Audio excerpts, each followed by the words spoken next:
भारत और पाकिस्तान के बीच हुए सीज फायर के बाद देश की राजनीति एक बार फिर से गर्मा गई है। विपक्ष ने सरकार की विदेश नीति पर सवाल उठाते हुए सत्ता पक्ष को घेर लिया है और इस बार सवालों के घेरे में है एस जयशंकर। राहुल गांधी ने उनसे 3 तीखे सवाल पूछे हैं जिनमें जयशंकर फंसते हुए नजर आ रहे हैं।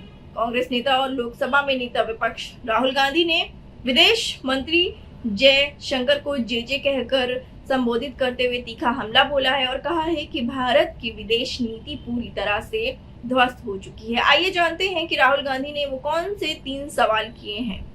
राहुल गांधी ने पहला सवाल किया है कि भारत को पाकिस्तान के साथ क्यों जोड़ दिया गया है। पाकिस्तान की निंदा करने में एक भी देश ने हमारा साथ क्यों नहीं दिया। और तीसरा सवाल ये है कि डोनाल्ड ट्रंप से भारत और पाकिस्तान के बीच मध्यस्थता करने के लिए किसने कहा।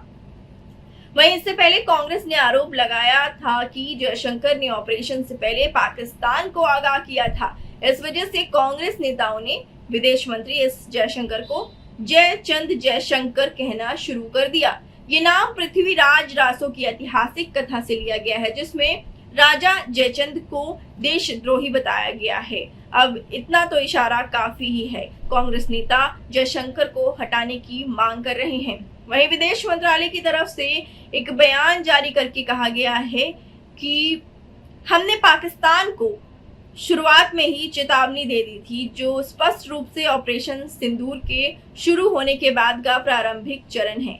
तथ्यों को पूरी तरह से विपक्ष गलत तरीके से पेश कर रहा है।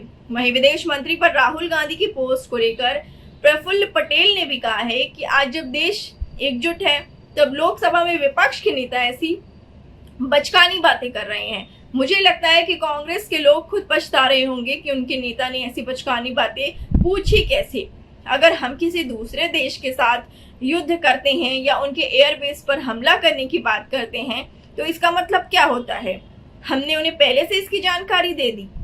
प्रफुल्ल पटेल ने कहा है कि विदेश मंत्री एस जयशंकर और प्रधानमंत्री ने पहले ही दिन कहा था कि हम बदला लेंगे। इसका मतलब ये नहीं है कि हमने उन्हें बता दिया है कि हम क्या करने जा रहे हैं।